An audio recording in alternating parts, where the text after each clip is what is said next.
Muito obrigado por nos receberem aqui.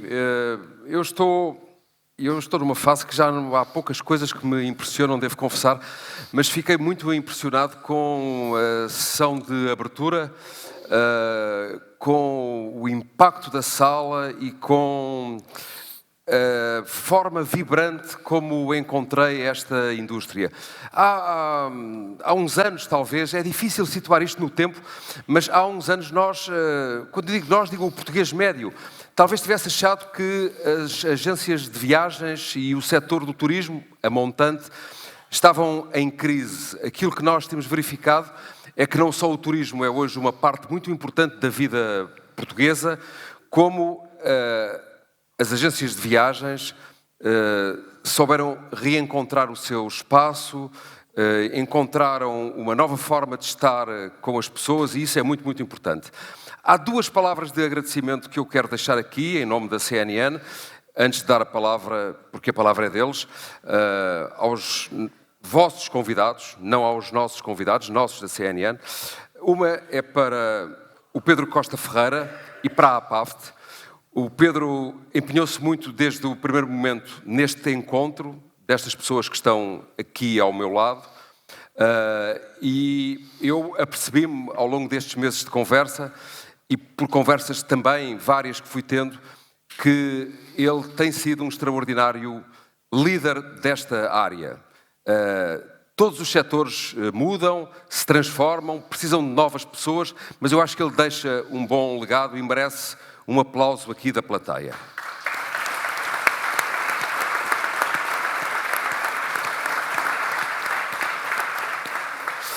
A outra palavra é para o Eduardo Correia, porque ele é não apenas um amigo, ele é um agente muito empenhado neste setor da World.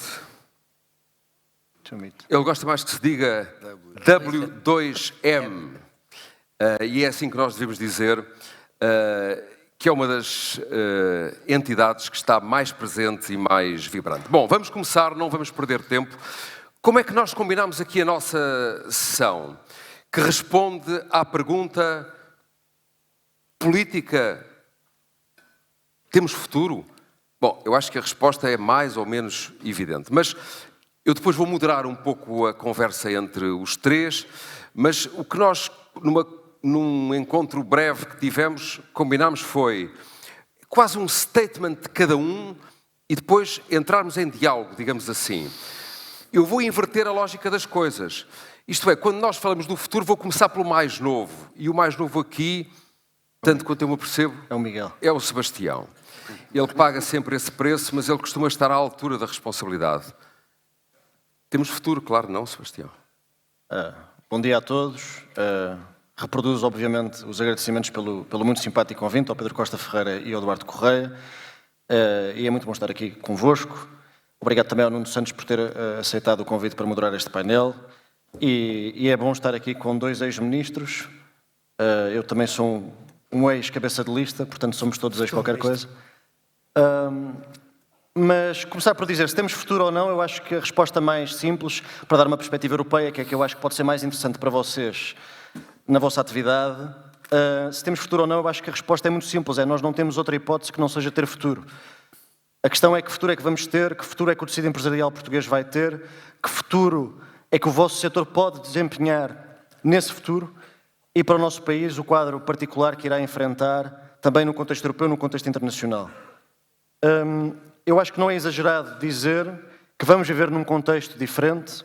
Acho que se formos um bocadinho mais técnicos, um bocadinho ao pormenor, quando olhamos para a proposta de quadro financeiro que a Comissão Europeia apresentou agora este outono, portanto, para o ciclo de 2028 a 2034, todos sabemos o quão importantes são os fundos europeus para a economia portuguesa e quando foram desde a adesão há 40 anos. E quando olhamos para a proposta da Comissão Europeia para o próximo quadro de fundos, percebemos claramente que coisas e fundos a que estávamos acostumados, nós portugueses, por exemplo, vão sofrer reestruturações, para ser simpático. Aquilo que nós chamamos como as políticas tradicionais e estruturantes, desde a política agrícola comum à coesão, vão ser reestruturadas, não só nos seus montantes, mas também na forma como vão ser distribuídas, e vamos ter novas prioridades que têm a ver com os desafios que todos reconhecemos, nomeadamente a competitividade e a defesa. Isso vai ser mais desafiante para países como nós, que estamos há muito tempo nas comunidades europeias, que estamos há muito tempo a beneficiar ou a procurar beneficiar de fundos europeus, e nesse sentido não conseguimos emancipar-nos deles a tempo destes novos desafios e a tempo, inclusivamente, de novos Estados-membros aderirem à União Europeia. Eu acho que não é exagero dizer que até ao final da atual legislatura europeia teremos pelo menos mais um Estado-membro, portanto voltaremos a ser uma Europa a 28, não será o Reino Unido, mas será Montenegro o país. O país. Entendam que eu gosto muito dos dois, mas isto para dizer que isto para nós também significará, para terminar esta primeira intervenção, isto significará novos desafios para nós por razões muito simples.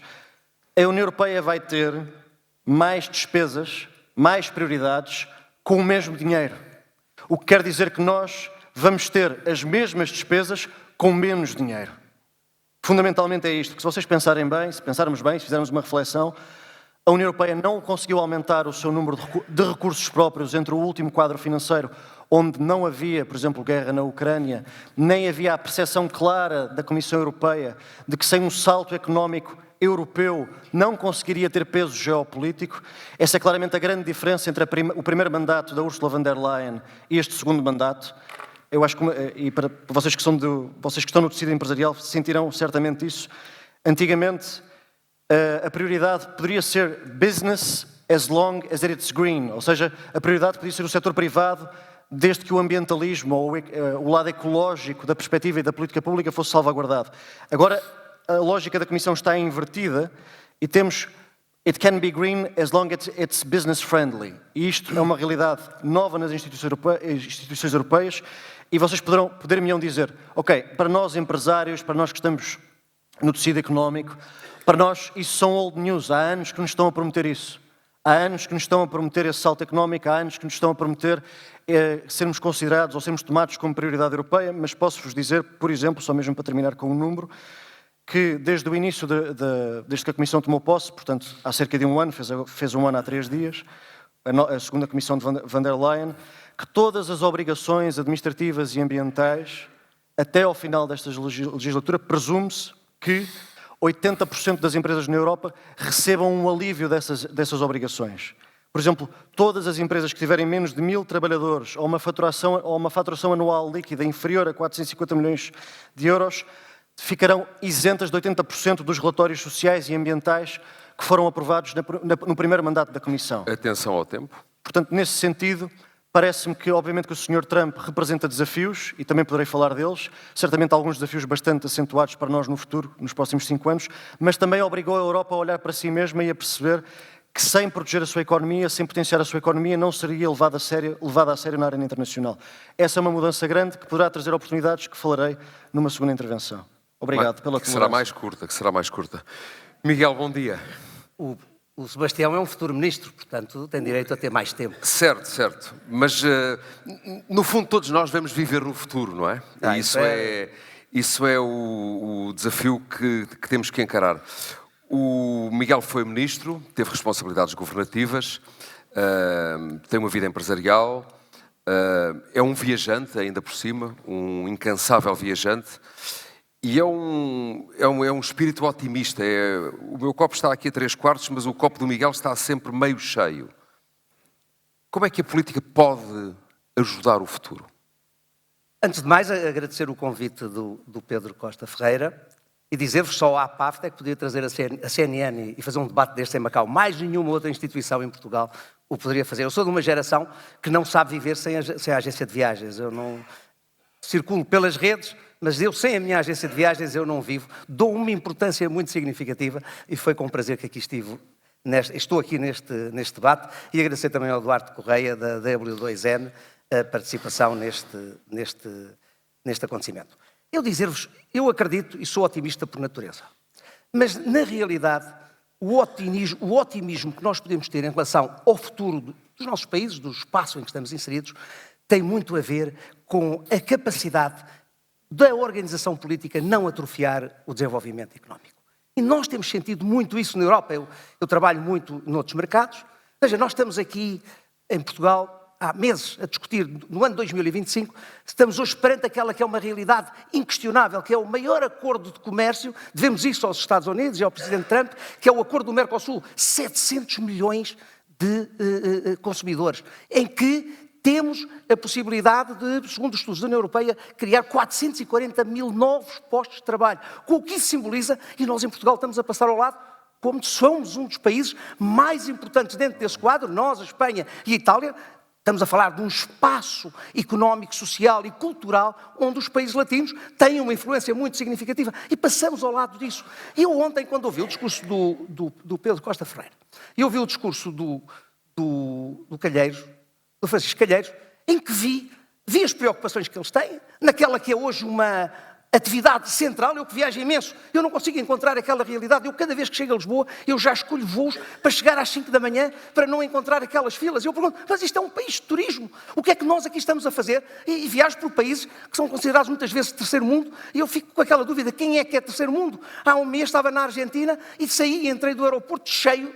E entrei, eu já não peço que seja igual a Hong Kong, mas está aqui o campo que estava também na Argentina, entrei e saí com a maior das facilidades. E nós precisamos de quê? Precisamos de um Estado forte.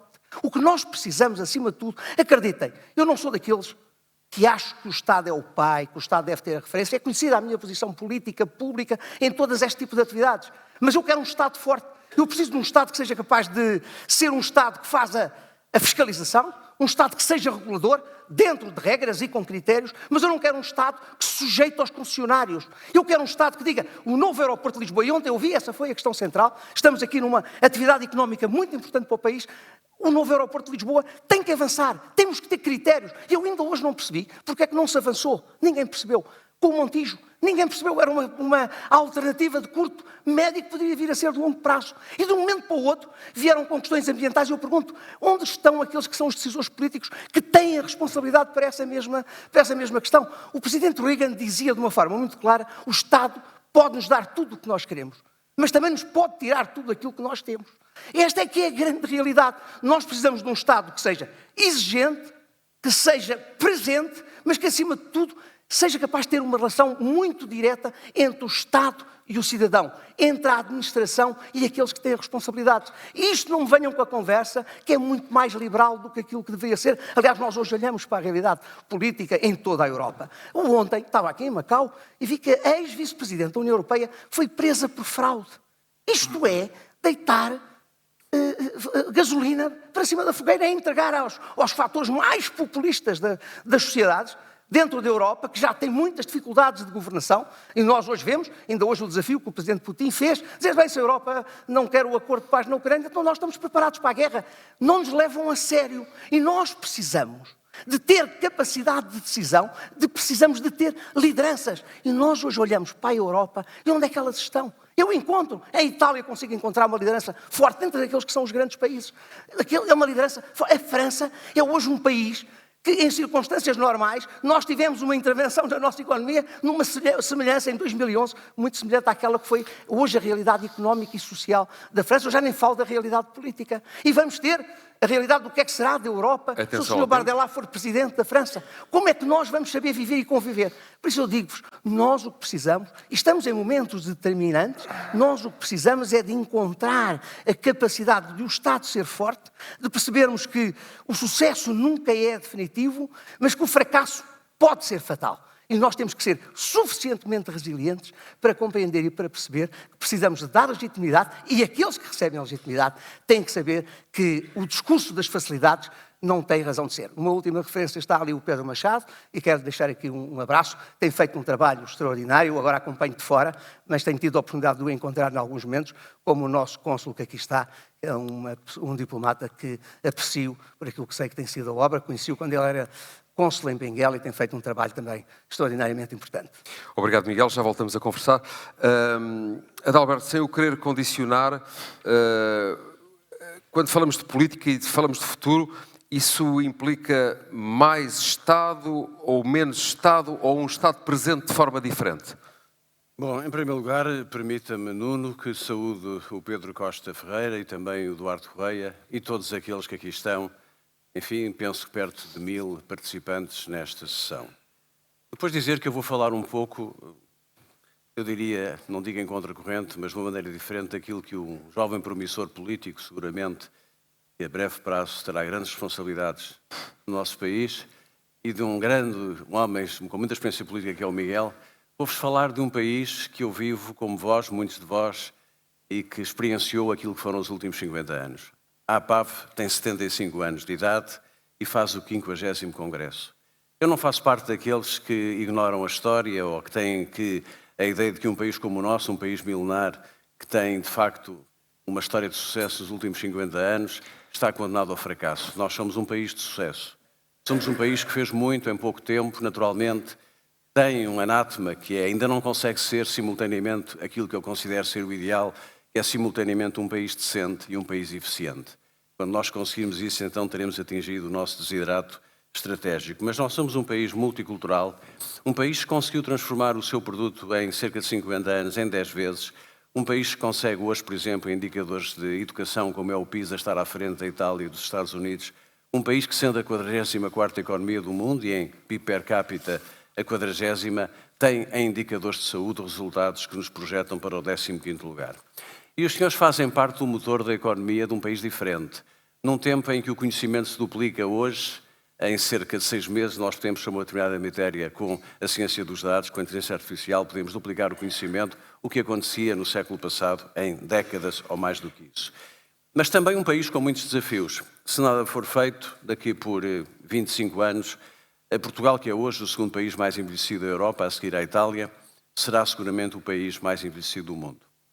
Nós, em 74, tínhamos uma mortalidade infantil que se aproximava dos valores hoje identificados na África subsaariana, nomeadamente em Angola, com 32,6 por mil. Hoje somos dos países com uma das 10 melhores taxas de mortalidade infantil do mundo. E temos também, em termos de indicadores de saúde, porque é a minha área de trabalho, apesar de sermos a 44ª economia do mundo, somos um país que se situa nos 15º lugar em termos de comparação internacional. É um país que precisa de se libertar para ser capaz de que os jovens que saem, como acontece com os nossos filhos, saiam por vontade própria, porque têm projetos de vida, porque entendem que a diversidade e a competição lá fora é um desafio, mas não por uma imigração económica. E apesar de Portugal ter feito estes sucessos, que se repartem por governos de diferentes origens políticas, onde de facto o sectarismo ideológico não prevaleceu e prevaleceu o sentido de Estado, enfim, o princípio da fundação da democracia, mas também com orientação para a Europa, é um país que tem hoje uma multiculturalidade e um respeito no mundo que é reconhecido por todos. Mas eu dizia-vos que se daqui por 25 anos nada for feito, nós teremos menos cerca de 2 milhões de habitantes. E teremos mais de 35% das pessoas com mais de 60 anos.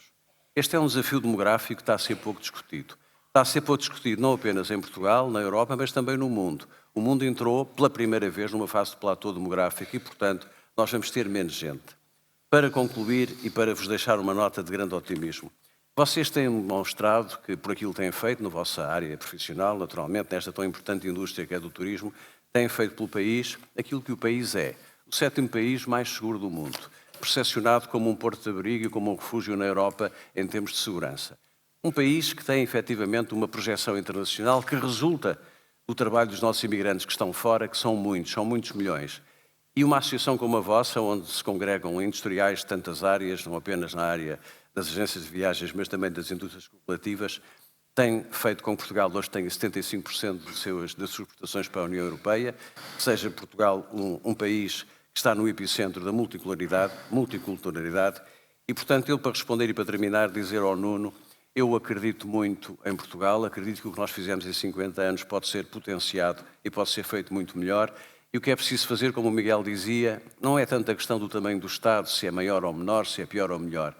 É sobretudo um Estado que seja decente e simultaneamente um Estado eficiente. Se isso acontecer, eu tenho a certeza que no 100º aniversário da APAV, alguns de nós não estarão cá, seguramente, outros estarão, aqui em Macau ou noutro sítio, nós teremos razões para celebrar Portugal e a sua diáspora como um dos melhores exemplos do mundo inteiro. Muito obrigado.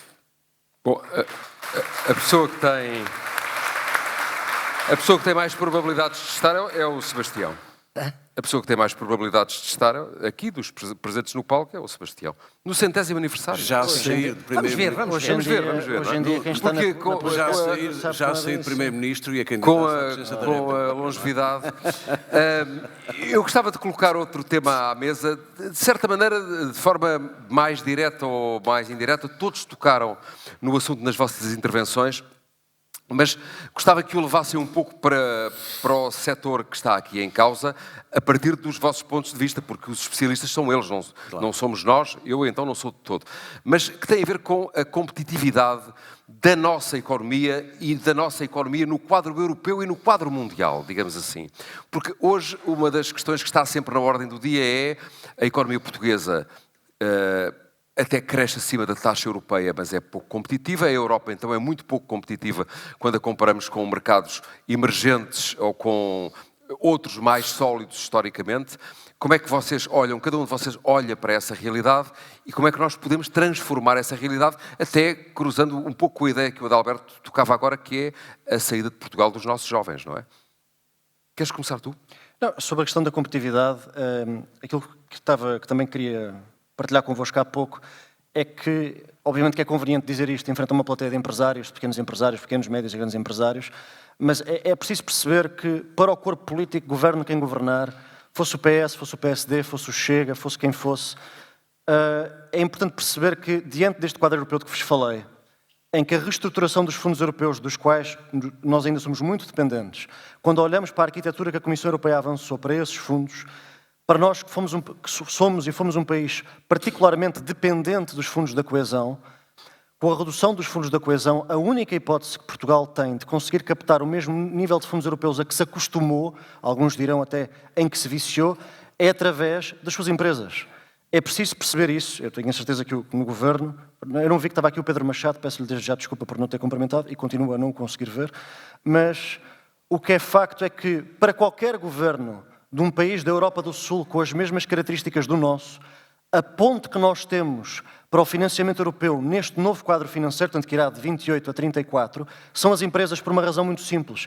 Nós, quando olhamos para a distribuição dos fundos e vemos a reestruturação das chamadas políticas tradicionais, como a PAC e como a coesão, quando vemos o acrescente, por exemplo, para a defesa, onde teremos, como nunca tivemos, 130 bis para gastar em defesa do ponto de vista de fundos europeus, a única forma de Portugal conseguir compensar as perdas na agricultura e na coesão é através dos fundos para a competitividade, aquilo que na lírica bruxelense nós chamamos a coesão dos ricos.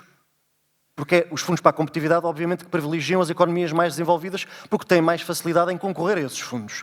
Portugal, qualquer que seja o governo, portanto, não quero ter aqui um discurso partidário ou panfletário, mas qualquer que fosse o governo, se o Pedro Cisa que está ali ainda fosse Ministro da Economia ou Vice-Primeiro-Ministro, uma das coisas, sem querer estar aqui a pôr palavras na boca do Pedro, mas uma das coisas que esse governo estaria a fazer, sem dúvida, era a tentar proteger a nossa dependência dos fundos da coesão, tentando substituí-los, obviamente não se consegue uma substituição direta, através dos fundos para a competitividade. Isso só se consegue potenciando e ajudando as empresas. E eu não estou a dizer isto por estar à frente de uma audiência de empresários. É preciso mesmo perceber que neste novo quadro de fundos europeus, a única forma de proteger um país brutalmente dependente de fundos europeus é através dos fundos para a competitividade, portanto, através das nossas empresas. Vocês vão ser, entre 2028 e 2034, a ponte entre a economia portuguesa e esses fundos europeus. Sem ajudar e potenciar as empresas enquanto ponte entre Lisboa e Bruxelas, nós não vamos conseguir gerir o impacto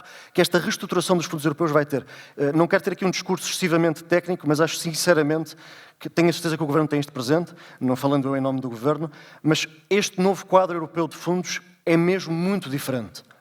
E se nós não conseguirmos, e começará em 2028, que é amanhã, se nós não conseguirmos preparar as nossas políticas públicas, os nossos programas eleitorais, a nossa economia e o nosso Estado para essa nova forma de receber e concorrer a fundos europeus, se não incluirmos as empresas nesse quadro, seremos brutalmente prejudicados. Não dá para olhar para os fundos europeus, não dá para, num cenário em que as taxas de juros negativas acabaram, em que a defesa barata acabou, em que temos novas prioridades e o mesmo dinheiro, não contar com as empresas como a ponte essencial, eu diria mesmo a ponte mais importante entre Lisboa e Bruxelas. E como vos digo isto do Parlamento Europeu, como digo isto hoje aqui nesta sessão. Miguel, como é que nós podemos e conseguimos ser mais competitivos face a mercados que são eles eles próprios muitíssimo competitivos e menos regulados, desde logo, não é? Eu não tenho uma visão tão negativa como aquela que muitas vezes é apresentada. A nossa economia tem tido uma capacidade exportadora positiva, temos sido capazes, em alguns mercados, tem sido importante, onde a competitividade é importante. Agora, nós sabemos que há reformas que têm que ser feitas. Estamos a discutir neste momento a forma da legislação laboral. Está a ser feito da pior forma possível, está a ser demasiado politizada e não debatida e tratada de uma forma mais técnica. Nós temos que encontrar, porque se nós olharmos com atenção, o que o Sebastião disse é tudo verdade, mas nós temos vivido, o investimento público em Portugal tem sido o quê? Tem sido os fundos europeus. Essa é a realidade que nós temos, até porque temos um Estado muito pesado. O nosso Estado é um mau Estado, porque é muito Estado e nós precisamos de melhor Estado do que aquele que temos. Esperamos que venha uma reforma do próprio Estado. Agora ouvimos dizer que vai haver uma reforma. Eu fico preocupado com doce dizer, bem, vamos ter a reforma, mas não se preocupem que não vai, é um parto sem dor, coisa que não existe.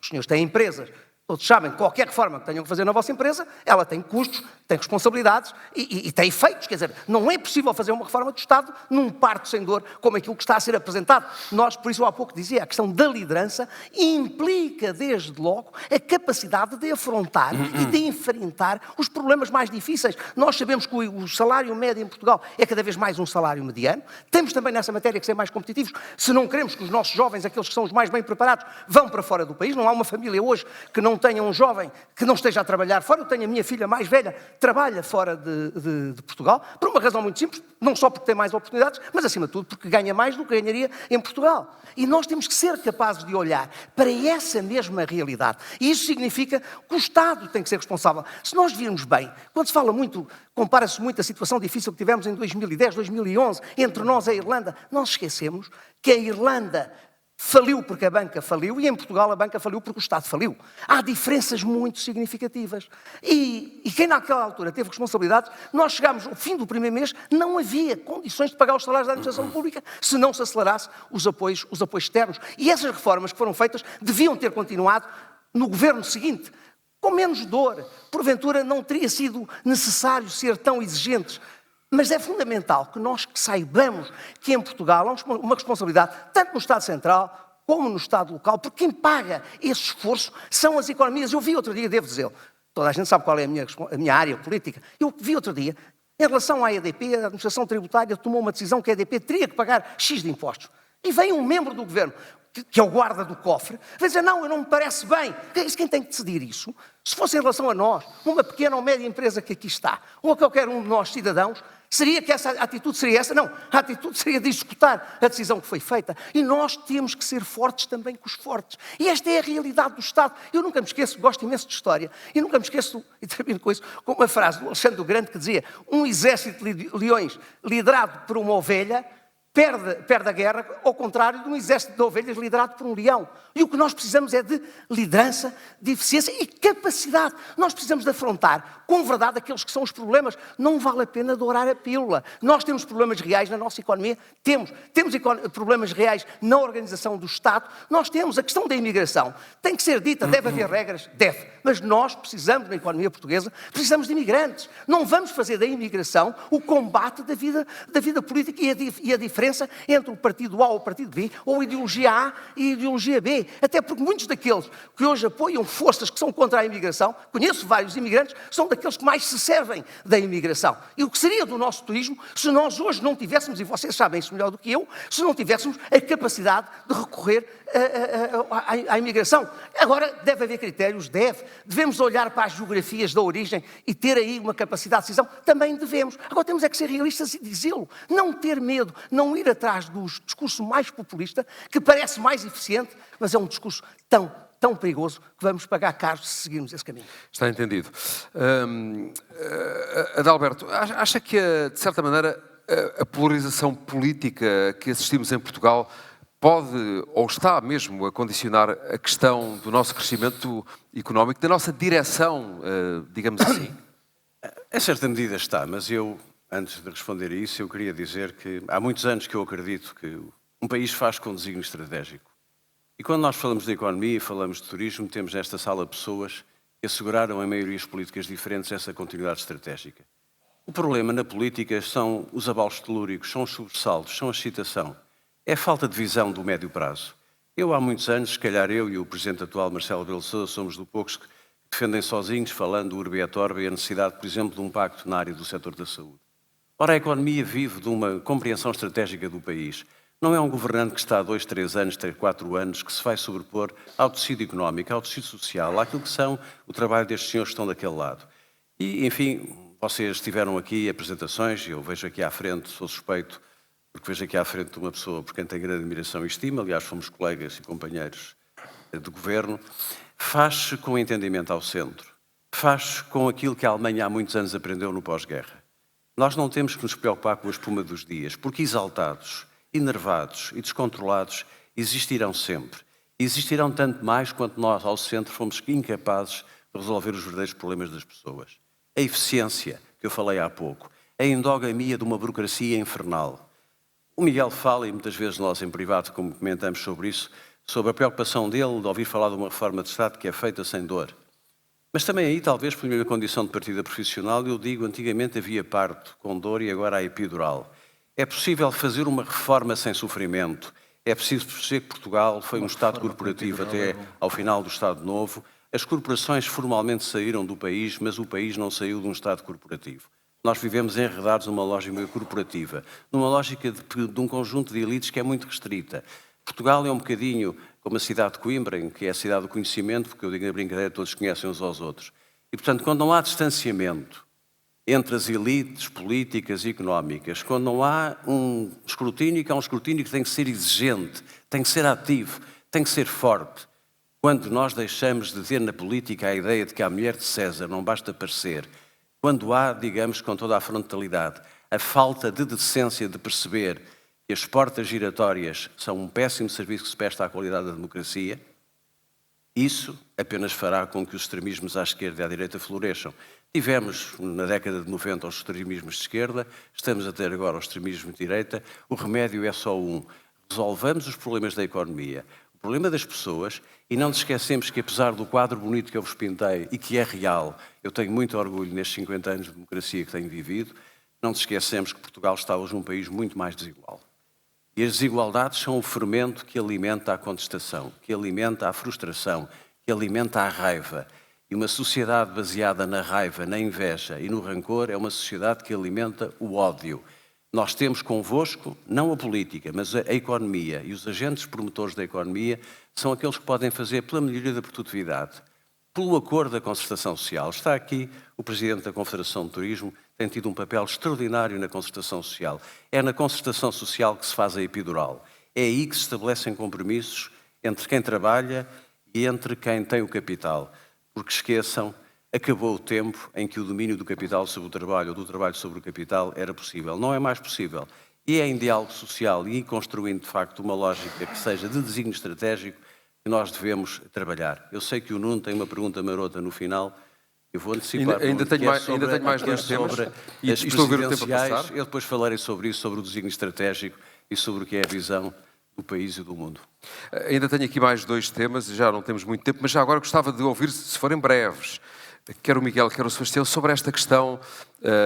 O Adalberto apontou, e julgo que bem, para a questão da necessidade de ter acordos ao centro e de ter uma ideia e um desígnio estratégico, mas se nós temos ou não temos hoje em Portugal e na Europa, de uma forma geral, um tema que tem a ver com a polarização das sociedades e da vida política, desde logo que aliás, a questão política está na origem do nosso encontro, não se esqueçam. Nós vivemos, ou não, nós vivemos um momento de fadiga democrática. Essa é uma realidade. A nossa democracia tem estado em permanente stress, é só olhar para as eleições que temos tido consecutivas, as dificuldades que temos, os momentos eleitorais como os temos vividos. Mas porque a democracia, tal como a conhecemos, não tem respondido aos cidadãos? Eu diria, nós fizemos vários acordos ao longo das décadas. Fizemos revisões constitucionais, fizemos acordos, agora todos, sempre que se quer encontrar uma solução, diz, vamos fazer um acordo de regime. Um pacto. Um pacto de regime. E esses pactos, normalmente, quando se começa a negociar os pactos é para não acontecerem. Eu lembro-me sempre quando havia os processos de revisão constitucional, o PSD, quando não queria uma revisão constitucional, dizia que se tinha que reduzir o número de deputados para 180, 230. E o Partido Socialista apresentava a posição contrária. Os acordos existem quando eles têm que existir. Naturalmente, o nosso grande problema está no cansaço e nesta fadiga democrática e na desconfiança das instituições. E quem são os responsáveis dessa realidade? São os dois grandes partidos do centro. São eles que têm governado Portugal, ora um, ora outro. E não há um problema de maiorias. E quando não, o problema em Portugal, as maiorias, quando não existem, elas têm aparecido em variadíssimos momentos. Temos tido presidentes da República que foram reeleitos. Portanto, quer dizer, tínhamos tudo para ter condições de gestão normal da nossa democracia. A verdade é que não temos sido capazes de conseguir isso. Não é o problema, estamos a viver agora um momento eleitoral. Sabemos que é esse momento que vai impedir que haja acordos. Não é. A grande questão que se coloca aqui tem a ver com a organização do Estado, com as lideranças e com a vontade, a força e a determinação de enfrentar os problemas com o realismo. Entendidos. Queres pegar neste ponto, não neste, mas no meu ponto? Sim, a questão da polarização e da instabilidade, eu devo dizer que aí vejo um risco, não vejo com pessimismo, mas vejo um risco grande. Acho que corremos o risco de passar, do ponto de vista europeu e enquanto portugueses, de um contexto de crises consecutivas que a minha geração certamente viveu, da crise das dívidas soberanas, à crise da zona euro, a crise da guerra da Ucrânia, a crise da inflação, a crise sanitária, foram todas consecutivas. E aquilo que ouvimos em Bruxelas, especialmente nos briefings à porta fechada, portanto ainda não é uma coisa exatamente dita a plenos pulmões, é o risco de irmos de uma lógica ou de um contexto de crises consecutivas para um ambiente de crises coincidentes. Só para vos dar aqui alguns exemplos com números. Para termos uma noção, em 2023, todos os países africanos receberam dinheiro de ajuda externa norte-americana, menos um, a Eritreia, no continente africano todo. 2/3 da saúde pública em África, até ao ano anterior ao Sr. Trump voltar à Sala Oval, 2/3 da despesa em saúde pública em África era financiada diretamente pelos Estados Unidos da América. Essa lógica acabou. Eu não vou perder tempo a discutir a parte ideológica ou sequer política de se devia ter acabado ou não, como é que a ajuda externa norte-americana podia ser reestruturada ou não. A questão não é se devia ou não devia, a questão é que acabou. E isso naturalmente irá colocar, e está neste momento a provocar, uma enorme disrupção a 3 níveis. Segurança, migrações e saúde. Porque num continente que era brutalmente dependente deste financiamento americano, 2/3 da saúde pública em África era financiada pelos Estados Unidos da América, e isso acabou. Obviamente que teremos o fortalecimento de grupos terroristas, já está a acontecer. Todos ouvimos falar da perseguição da Nigéria? Da perseguição aos cristãos na Nigéria. Eu estive lá há 3 semanas e vi de perto essa realidade. A questão do terrorismo em África, e o terrorismo não tem fronteiras, como sabem hoje em dia. A questão da imigração, já estamos a assistir em África a pontos de disrupção muito semelhantes àquilo que assistimos em 2015, antes da crise dos refugiados. E a questão sanitária, portanto, a questão de novas epidemias que se podem tornar muito facilmente pandemias. O grande receio é que neste momento, em 2026, possamos vir a ter que lidar, enquanto europeus, com uma crise de refugiados idêntica à de 2015, com uma crise sanitária idêntica à da pandemia do Covid e com uma crise de segurança idêntica à do início do século, sendo que nós, no início do século, combatemos o terrorismo internacional com a ajuda da Rússia. O primeiro telefonema que o presidente Bush recebeu a seguir ao ataque às Torres Gêmeas foi do presidente Putin. Hoje a Rússia já não vai estar ao nosso lado a combater o terrorismo islâmico, vai naturalmente instrumentalizá-lo como já instrumentaliza a imigração ilegal.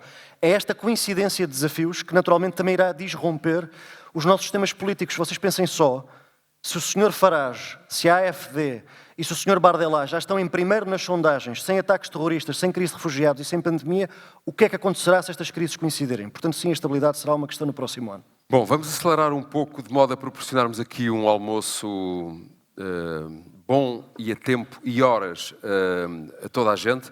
Antes de voltarmos à questão política, eu acho que há uma ideia para a qual vos convoco que pode ser interessante ouvir como é que cada um olha para isso, porque cada um à sua maneira terá uma experiência para relatar, que é estas pessoas que estão aqui na sala trabalham sobretudo dentro de portas, claro, dentro de portas virando-se para fora, mas como é que de fora para dentro se olha hoje para Portugal? O que é que mudou na imagem externa de Portugal? Em conversas breves que tínhamos no dia da abertura, sei lá, eu ouvia, é um amigo meu de muitos anos, e que me dizia, o Porto hoje tornou-se no primeiro destino para os americanos. E há outros exemplos, isto é, Portugal tornou-se um país muito atrativo para inúmeros mercados, e apesar de todas as dificuldades de que falámos aqui, como é que se chega a Lisboa, como é que se chega ao Porto, mas hoje, qual é a imagem que existe de Portugal no estrangeiro? O Miguel, que anda sempre em tantas geografias, pode falar sobre É isso. uma imagem positiva, e particularmente porque nós somos um país pequeno, somos um país simpático. Seguro. E muitos dos nossos problemas não saem daqui. Quer dizer, nós temos essa vantagem. As nossas instabilidades, os nossos problemas, os nossos stresses ficam dentro de... São nossos. Ficam nossos. Quanto muito, vê-se...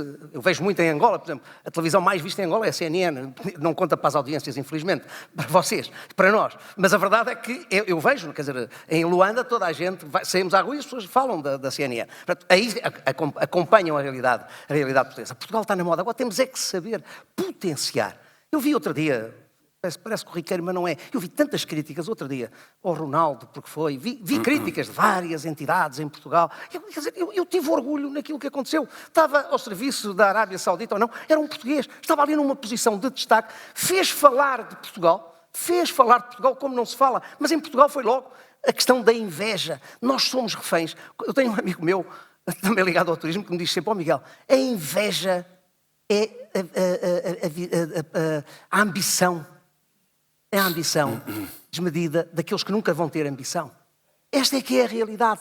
E nós hoje temos em Portugal condições, não para ter até mais turismo, até podemos ter melhor turismo. Temos que fazer para subir os preços do turismo. Nós podemos competir com outros países da Europa nas melhores condições. Quem vive em Lisboa sente isso, quem vive no Porto. A semana passada estive entre o Porto e Aveiro, no fim de semana. A realidade que nós encontramos hoje já não é só turistas em Lisboa, já não é só os espanhóis que vinham na Páscoa, que vinham no fim de ano a Portugal. Nós hoje encontramos gente de todas as realidades. Agora, não podemos fazer, ainda eu estava a ler um jornal, estarem 6 horas para entrar em Lisboa. Isto não é pensável, não é aceitável, isto não pode acontecer. Alguém tem que resolver isto. E não se pode dizer que não se pode resolver o assunto que traz problemas de criminalidade. Quer dizer, hoje em dia nós sabemos que o controle é real, é por dados biométricos, quer dizer, isto não tem lógica. Nós temos é que ser também aí mais eficientes. A verdade é que Portugal está a viver, em termos de afirmação no mundo, dos melhores momentos da nossa história.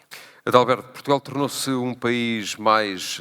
É sexy. Mais sexy, para usar esta expressão, para os estrangeiros, de uma forma geral? Bom, eu admito que sim, embora eu não quisesse sexualizar a questão, mas de qualquer das maneiras...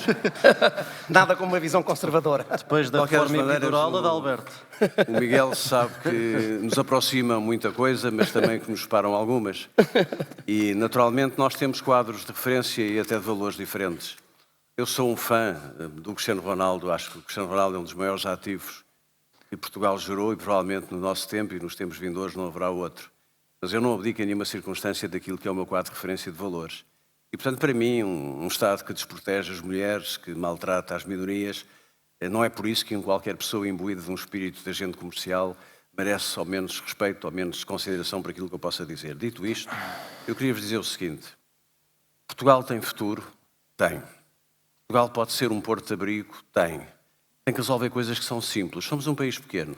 Temos respeitabilidade no mundo. O Sebastião é testemunha disso lá fora. Nós temos segurança. Somos, como eu disse há pouco, o 7º país mais seguro do mundo. Temos um clima que é praticamente único. Temos uma atmosfera de inovação como nunca tivemos e que não começou ontem.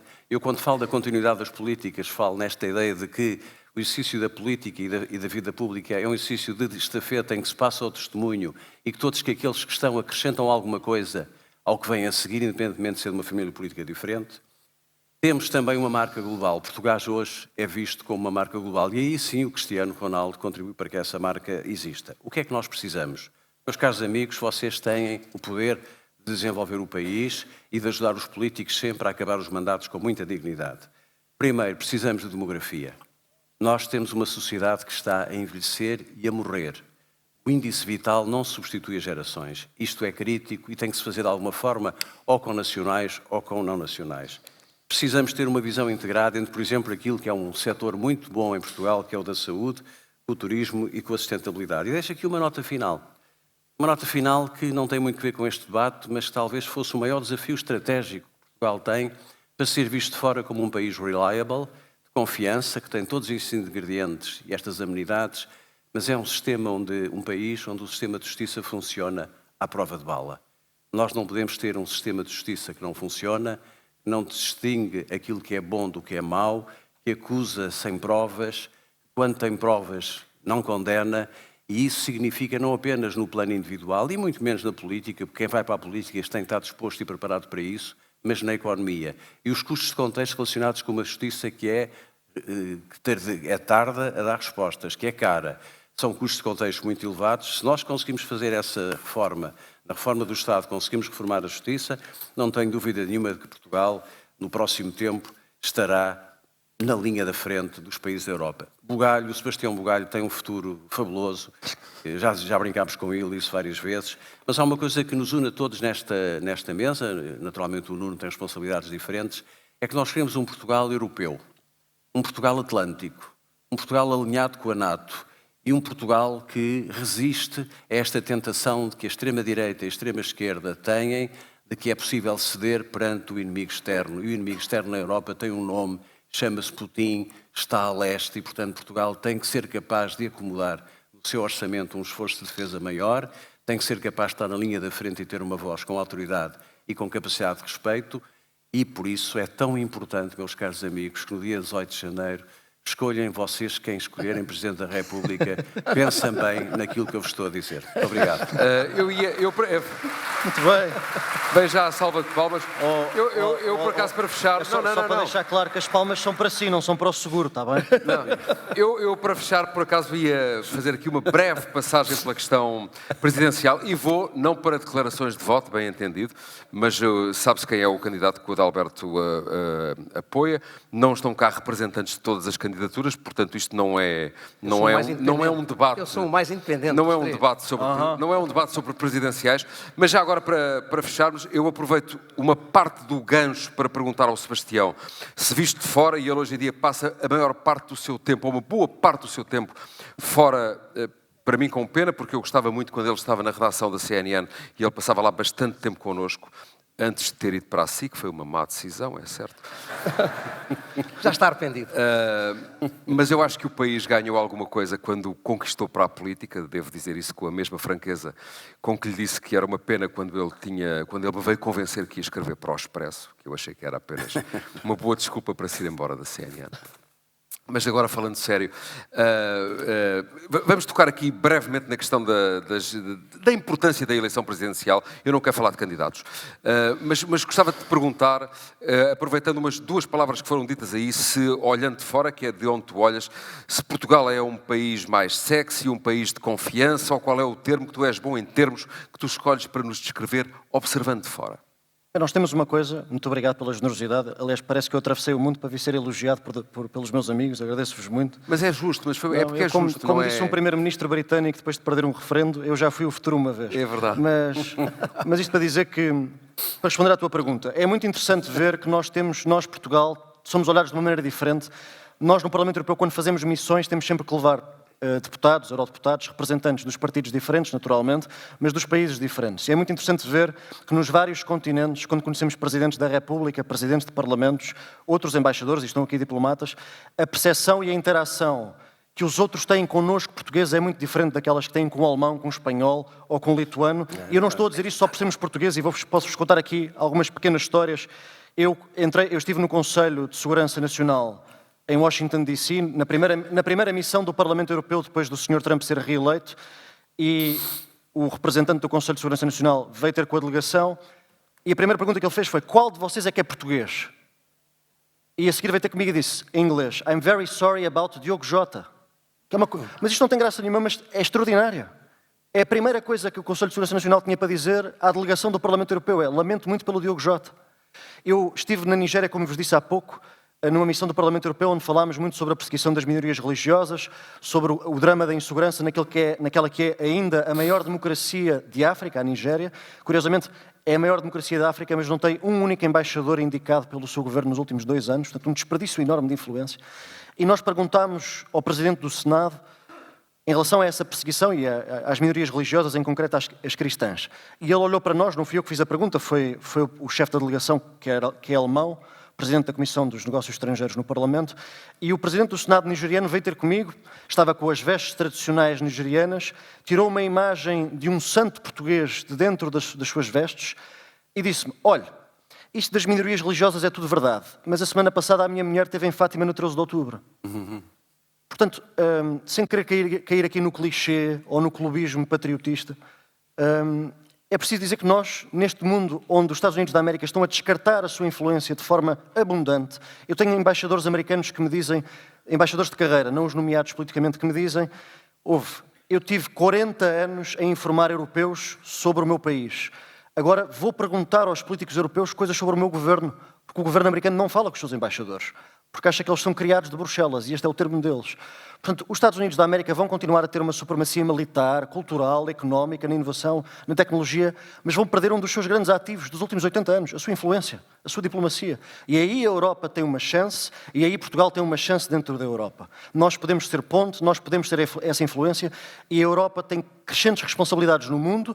Se olharem para o quadro financeiro, eu sei que estou sempre a falar do quadro financeiro, mas é uma coisa que nos acontece quando vamos para Bruxelas, é só falamos do quadro financeiro, mas se olharmos para o quadro financeiro, a verba para a ajuda externa e para a nossa presença no mundo, enquanto Europa, também vai aumentar, e essa verba vai ser melhor aplicada com uma presença portuguesa. Portanto, nós aí temos uma responsabilidade, temos um papel. É mais fácil ser europeu se tivermos um português na equipa. Felizmente que os temos lá e felizmente que temos bons portugueses em Bruxelas. Portanto, temos essa oportunidade. Obrigado, Sebastião. Miguel, para fecharmos, abrimos com o Sebastião, já ouvimos o Adalberto tocar nas presidenciais, vou fechar consigo. Qual é o papel? Normalmente nós esperamos que o Presidente seja um agregador, não é? Independentemente do seu posicionamento político, pode ser mais à esquerda, mais à direita, mas qual é o papel que o próximo Presidente pode ter no contexto global em que estamos, no contexto português, um pouco naquilo que falámos aqui, também como dinamizador da vida económica? Qual é o papel que o Presidente pode vir a ter? Depois do Presidente que nós tivemos ao longo dos últimos 8 anos, precisamos de um Presidente com mais recato, com mais equilíbrio, que seja capaz de fazer aquilo, com descrição, aquilo que é o seu papel, que é um papel de... O papel do Presidente é um papel de uma mesa de concertação. Cabe-lhe a ele ser capaz de gerar e de gerir equilíbrios. Este Presidente, ele próprio comenta, deita governos abaixo, depois explica porquê, porque não. Foi um bom primeiro mandato, mas o segundo mandato temos que o reconhecer. Foi um mau mandato, é um mandato com uma excitação permanente que não ajudou a nossa democracia e, aliás, é o Presidente com mais dissoluções do Parlamento. Conseguiu dissolver um governo com maioria absoluta ao fim de um ano. Conseguiu isso. Não ajudou. O governo da maioria absoluta também ajudou, Dr. Miguel. Também ajudou, é verdade. Mas também é verdade que o Presidente da República podia ter seguido outro caminho. Sejamos isentos nesta matéria. Só Deus sabe o que eu gosto do Sebastião. Fui o único que não elogiei porque elogio permanentemente. E o Sebastião vai estar nesta posição fantástica que é a função de estrangeirado. E Portugal adora os estrangeirados. E ele ainda tem uma vantagem acrescida. Como se diz aqui na Ásia, ele não tem relógio, ele tem tempo, tem 30 anos. Portanto, ele tem muito tempo. Relógio temos nós, quer dizer, para saber aquilo que podemos fazer. E por isso também posso discordar dele, sendo capaz de elogiar. E nós precisamos de um Presidente da República. E eu penso que estão reunidas as condições entre alguns dos candidatos. Um é de uma comissão política, outro é de outra, eu não sou, mas toda a gente sabe em quem vou votar, não escondo, já o disse publicamente. Mas vejo com um certo afastamento. Acredito que há riscos ainda nesta eleição, e nós precisamos que o Presidente da República, porque nós no Presidente da República não se está a votar, não é um voto de descontentamento. Nós estamos a escolher o mais alto magistrado da nação. O voto de descontentamento pode-se verificar em eleições autárquicas. Isso do mais alto é tendencioso, não é? O mais alto é tendencioso.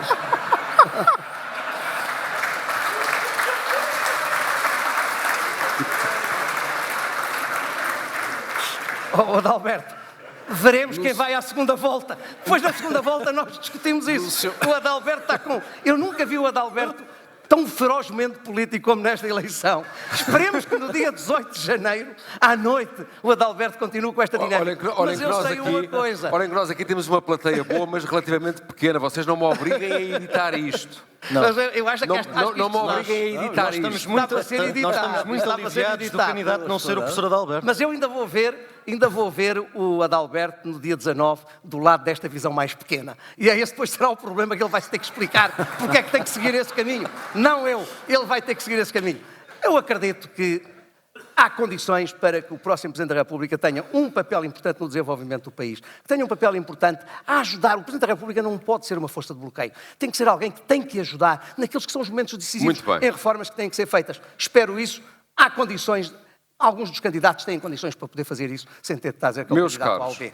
Alto ou baixo, gordo ou magro. Com altos e baixos, acho que fizemos aqui uma boa sessão. Queria agradecer a todos, Sebastião Bugalho, Miguel Relvas, Adalberto Campos Fernandes.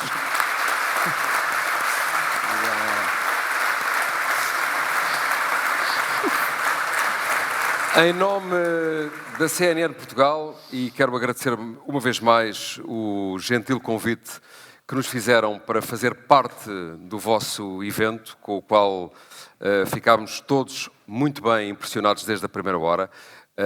A sessão vai continuar. Foi um gosto estarmos aqui.